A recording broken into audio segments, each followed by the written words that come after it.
Assalamualaikum warahmatullahi wabarakatuh. Yang terhormat Ibu Nur Hasana M. Hum selaku dosen pengampu mata kuliah penilaian pembelajaran SD dan teman-temanku yang kami banggakan. Pertama-tama, izinkan kami dari kelompok satu ingin memaparkan hasil diskusi kami tentang bab 8 model blended learning. Kami terdiri dari 3 orang. Yang pertama yaitu saya sendiri selaku moderator Lutfianur Rakobi dan teman saya Hasya Asfiani Ritonga dan kita Asfiani Putri. Nah, di sini pengertian model blended learning. Apa sih? Blended learning berasal dari kata blended dan learning. Blend artinya campuran dan learning artinya belajar. Blended learning menggabungkan pembelajaran tatap muka atau face-to-face di kelas dengan pembelajaran daring atau online untuk meningkatkan pembelajaran mandiri secara aktif dan mengurangi jumlah waktu tatap muka atau face-to-face di kelas. Next. Blended learning menurut Husmark dalam Nasution Nurlin DKK 2019 merupakan pembelajaran yang menggabungkan berbagai cara penyampaian model pengajaran serta berbagai media teknologi yang beragam. Oleh karena itu, pembelajaran diharapkan aktif dan dapat memahami materi. Blended learning merupakan salah satu isu pendidikan terbaru dalam perkembangan globalisasi dan teknologi. Next. Nah, di sini ada prinsip, tujuan, dan manfaat blended learning. Prinsip-prinsip blended learning yaitu komunikasi antara pertemuan pembelajaran tatap muka dengan komunikasi tertulis online atau via WA. Konsep pembelajaran ini terkesan sangat sederhana, namun lebih kompleks dalam penggunaannya. Maka dari itu, perlu dilakukan oleh para pendidik dalam meningkatkan mutu pembelajarannya. Next. Prinsip-prinsip blended learning menurut Darison dan Vaughan dalam Abdullah 2018 penggunaan yaitu yang pertama pemikiran dengan menggabungkan pembelajaran online dengan pembelajaran tatap muka. Dua, pemikiran ulang yang mana dalam mendesain pembelajaran ingin melibatkan siswa dalam proses pembelajaran. Yang ketiga, mengatur ulang pembelajaran tradisional. Next. Abdullah 2018, model pembelajaran blended learning mempunyai tujuan untuk memfasilitasi terjadinya pembelajaran dengan menyediakan berbagai media pembelajaran dengan memperhatikan karakteristik siswa dalam belajar. Pembelajaran blended learning merupakan pembelajaran yang sangat efisien untuk meningkatkan kemampuan siswa menjadi menyenangkan, minat belajar siswa lebih besar dengan lingkungan belajar yang beragam. Next. Nah, manfaat blended learning dapat ditunjukkan sebagai yang pertama, membantu peserta didik mengembangkan keterampilan manajemen proyek dan waktu. Dua, mengembangkan rasa kebersamaan yang lebih kuat di antara peserta didik daripada pelatihan tradisional atau konvensional atau sepenuhnya online. Yang ketiga, mendukung penyediaan informasi dan sumber daya bagi peserta didik. Keempat, melibatkan dan memotivasi peserta didik melalui interaktivitas dan kolaborasi. Next. Yang kelima, teknologi sinkron seperti Skype dan Elluminate Live izinkan peserta didik untuk berkomunikasi dan berkolaborasi di luar kelas. Yang keenam, mengintegrasikan teknologi yang tepat dan mengelolanya secara efektif di seluruh proses pembelajaran. Yang ketujuh, meminimalkan biaya, fleksibilitas, penempatan tenaga kerja, dan sebagainya. Yang kedelapan, peluang untuk menciptakan pengalaman pelatihan yang bersifat pribadi, relevan, dan menarik. Dan yang terakhir, peningkatan praktik pedagogisnya. Selanjutnya ada komponen blended learning yang akan disampaikan oleh Syita Asnia Putri. Kami persilakan. Baik, terima kasih untuk moderator. Selanjutnya ada komponen blended learning. Next.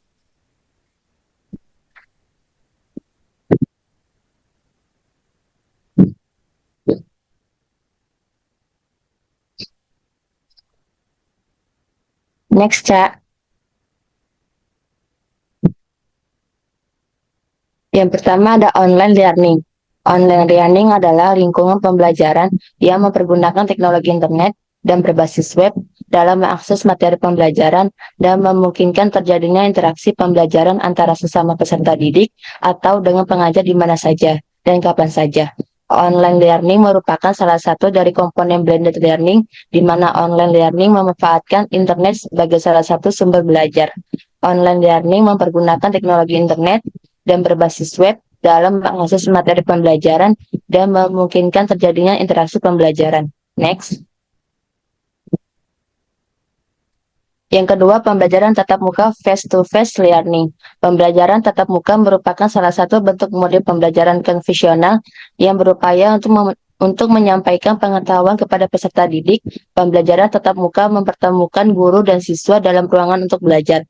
Pembelajaran tatap muka memiliki karakteristik yaitu terencana, berorientasi pada tempat, flashback, dan interaksi sosial. Metode yang digunakan dalam pembelajaran tatap muka adalah yang pertama metode penceramah, yang kedua metode penugasan, yang ketiga metode tanya jawab, dan yang terakhir metode demonstrasi. Next. Yang terakhir belajar mandiri atau individualized learning. Belajar mandiri merupakan model pembelajaran yang mana peserta didik dapat belajar mandiri dengan cara mengakses informasi atau materi pembelajaran secara online via internet.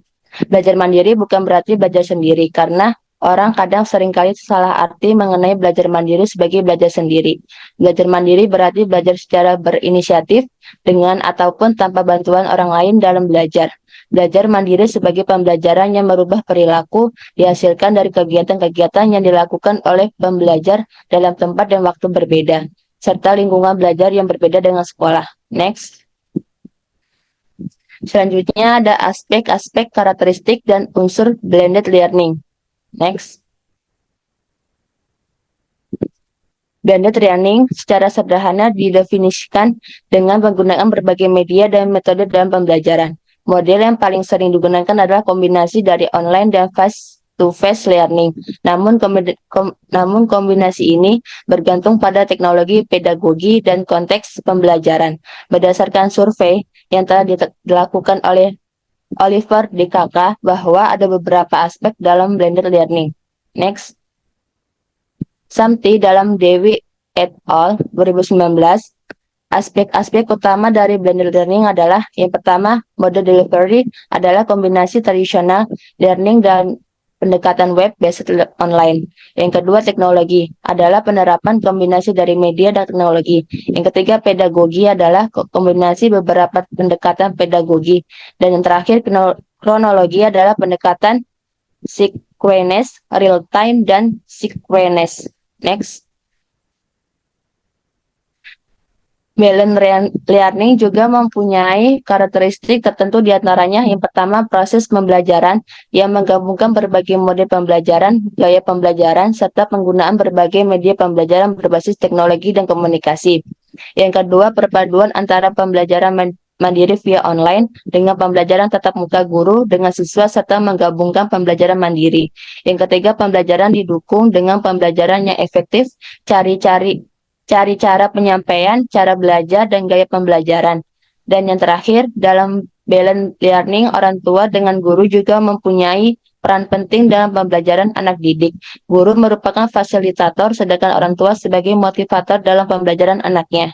Next. Egbert dan Hansen Smith dalam Nur Hadi 2020 berpendapat karakteristik blended learning yaitu yang pertama, peserta didik memiliki kesempatan untuk berinteraksi secara sosial dan bernegosiasi. Yang kedua, peserta didik memiliki cukup waktu dan umpan balik. Yang ketiga, peserta didik dibimbing untuk menghadiri proses pembelajaran dengan penuh perhatian. Dan yang keempat, peserta didik bekerja dalam suasana yang ideal, yaitu tingkat stres atau kecemasan yang rendah. Next. Unsur-unsur blended learning yaitu meliputi ranah pembelajaran online dan pembelajaran tatap muka.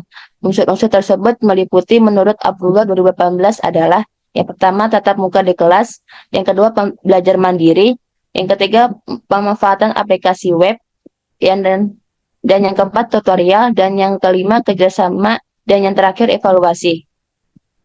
Next. Terima kasih, saya kembalikan kepada moderator. Baik, terima kasih Sita. Selanjutnya, ada pengembangan blended learning yang akan disampaikan oleh Hasya Asriani Ritonga. Kami persilahkan. Terima kasih moderator. Di sini ada pengembangan blended learning.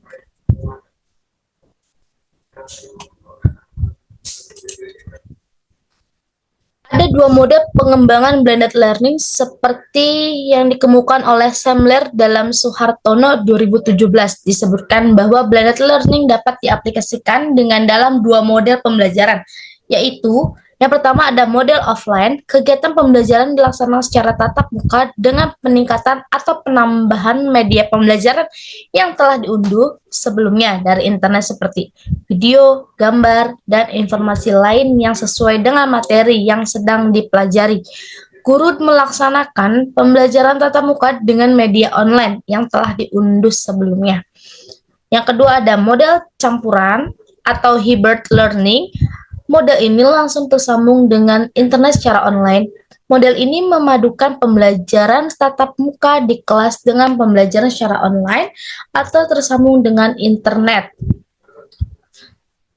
Kedua model di atas memberikan gambaran bahwa guru dapat menggunakan blended learning dalam proses pembelajaran. Apabila siswanya sudah terbiasa menggunakan atau mengakses internet, maka dapat menggunakan model kedua, yaitu model online. Sebaliknya, apabila siswanya belum dapat mengakses internet, maka guru dapat menggunakan model yang pertama, yaitu model online. Model offline. Oke, selanjutnya ada Jared M. Carman. Dalam Suhartono 2017 menyebutkan 5 kunci sukses dalam pengembangan blended learning. 5 kunci tersebut memberikan gambaran bagaimana guru dapat sukses menggunakan blended learning dalam rangka meningkatkan kualitas pembelajaran. Yang pertama ada live event, yaitu bahwa guru akan sukses dalam meningkatkan pembelajaran dengan blended learning jika guru dapat melakukan sinkronisasi antara pembelajaran tatap muka dan pembelajaran virtual dalam waktu dan tempat yang sama secara langsung di kelas, ataupun dalam waktu sama tetapi tempat berbeda, yang dirancang dengan baik untuk mencapai tujuan pembelajaran. Yang kedua, di sini ada self-focused learning, yaitu bahwa guru akan sukses dalam meningkatkan pembelajaran dengan blended learning jika guru dapat melakukan pengombinasian pembelajaran tatap muka dan pembelajaran mandiri, baik dalam bentuk teks based maupun multimedia based, yang dapat diakses secara online atau via web atau via mobile device dalam aplikasi streaming audio, streaming video, e-book, yang dapat diakses oleh siswa kapan saja dan di mana saja untuk diakses secara offline dalam bentuk CD dan cetak. Yang ketiga, ini ada collaboration, yaitu bahwa guru akan sukses dalam meningkatkan pembelajaran dengan blended learning jika guru dapat membangun kolaborasi yang baik antara guru dan siswa dalam satu sekolah atau antara guru dan siswa dari berbagai sekolah melalui tool komunikasi yang dibangun dalam bentuk chat room, forum diskusi, email, website atau weblog, mobile phone, atau WhatsApp. Untuk pendalaman materi, pemecahan masalah atau tugas proyek. Dengan kolaborasi ini, wawasan keilmuan siswa akan semakin luas karena melibatkan berbagai pihak dengan beragam sumber belajar. Yang keempat ini ada assessment. Asmis itu bahwa guru akan sukses dalam meningkatkan pembelajaran dengan blended learning jika guru dapat mengombinasikan beberapa jenis asesmen berupa tes atau non-tes atau tes otentik dalam bentuk proyek ataupun produk yang dapat dilaksanakan baik secara online atau offline sehingga asesmen yang diikuti siswa menjadi lebih fleksibel. Yang kelima ini ada performance support materials, yaitu bahwa guru akan sukses dalam meningkatkan pembelajaran dengan blended learning jika guru dapat menyusun pembelajaran secara digital baik model offline maupun online melalui website dan semua perangkat pembelajaran telah terinstall dengan baik. Baik, saya kembalikan kepada moderator.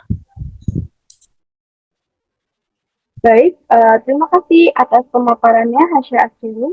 Selanjutnya di sini kami akan memberi kesimpulan tentang basic learning, yaitu metode pembelajaran yang menjadi solusi di tengah kondisi sekolah yang tidak dapat melaksanakan kegiatan pembelajaran secara langsung atau melalui tatap muka.